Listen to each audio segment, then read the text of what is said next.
So with being new to the car world and still learning and stuff like that, there's one crucial thing that I did but didn't do.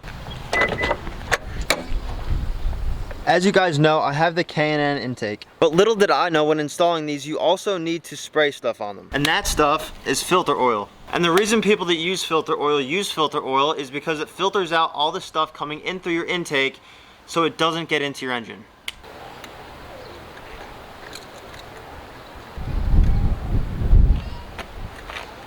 It's honestly just a simple clamp holding it onto here, not too bad. Now, I'm not really sure how much of this I'm actually supposed to use, but that's why they have directions. Put it along the crown of each filter pleat, holding nozzle about 3 inches away. So let's try it.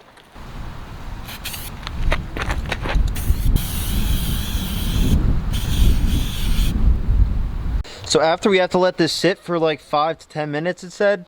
Well, I can't read directions. It actually says 20 minutes. I wasn't fully expecting it to be like this reddish orange color, but I guess that's the color of the filter, so it kind of makes sense. I let it sit, and now we're back up and running.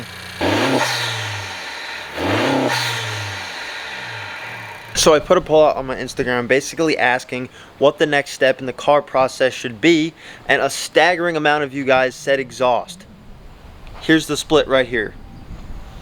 Then I also had a wheels and wrap on there. And to be honest with you guys, it was either wheels or exhaust that I wanted personally next, so that's pretty cool. Because right now, we don't really sound like anything at all.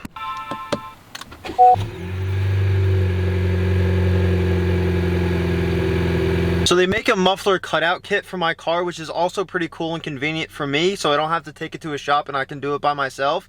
That's kind of what it looks like right there. Now personally, I think the burnt blue tips would look the best on the car right now and how it's built. I might go black. I don't think I'm gonna go chrome though. I tried making it down to the bay for sunset pictures, but I think I was a little bit too late.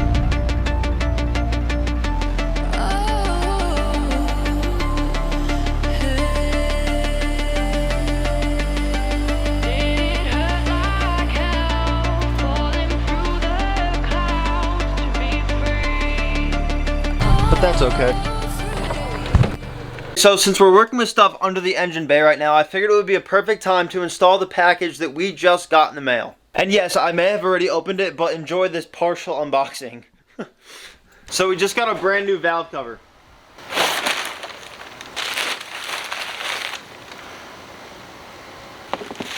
So this is pretty much the current setup that we're working with.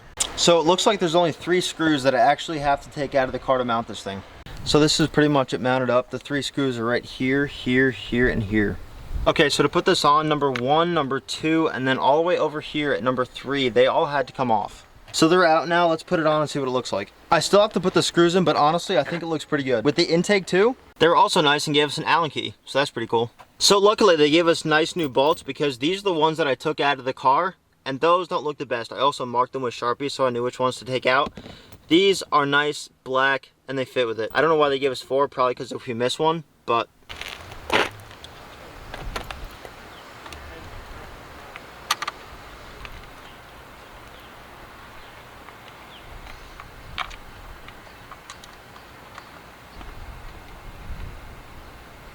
So this is it all done. I think that it completely transforms the look of this engine bay and makes it look a lot cleaner. Eventually it'd be so cool to have this fabricated at a metalworking shop, but right now we're sticking with this. Let me know what you guys think. Should I completely strip this of everything? This isn't real carbon fiber, by the way. It's like hydro dipped or like carbon fiber dipped. I don't really know. And it is a tight fit. There's not a lot of rattling whatsoever. It is pretty solid. Now the next part that they give you in the kit is this black part that goes right on top of that. But in my experience, this tape hasn't been too great. So we're gonna see how it is. So this is what it's gonna look like said and done. Now we just have to peel this tape off and see if it actually works. With it being so hot outside, this stuff just wants to be gummy. And it's annoying. And that is pretty much the valve cover install said and done. I scratched it a little bit like right here, which I'm not happy about. But except that, I think it looks pretty good. Now with the way it's set up, it's cut perfectly, so I also imagine that it is heat resistant to almost anything that that engine produces heat wise. But if it's not, we're definitely gonna know within a few days. I've read a lot of articles. It said that it was. I've seen people rocking this thing for months on end before changing it out for obviously something else, but it's always withstand the heat, so we're gonna see.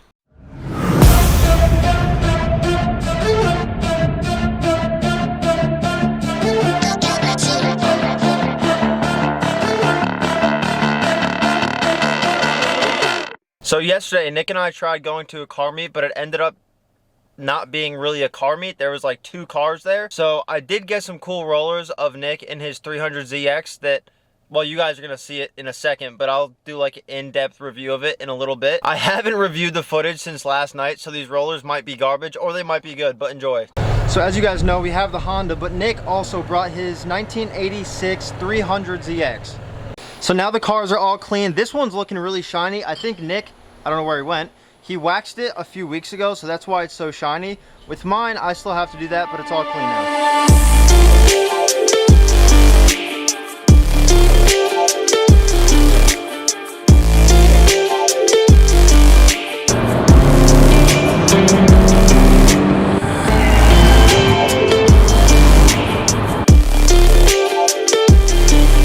But right now I'm headed off to another car meet that I saw posted. So right now there should be some cool cars there. I've seen like Lamborghinis, Ferraris and stuff like that there, so let's go. Okay, so I have been pleasantly surprised. Some of these cars are really cool. Let me show you. This Chevy Nova is an absolute insane drag car. The black on red goes hard, and this interior, nothing stock about this.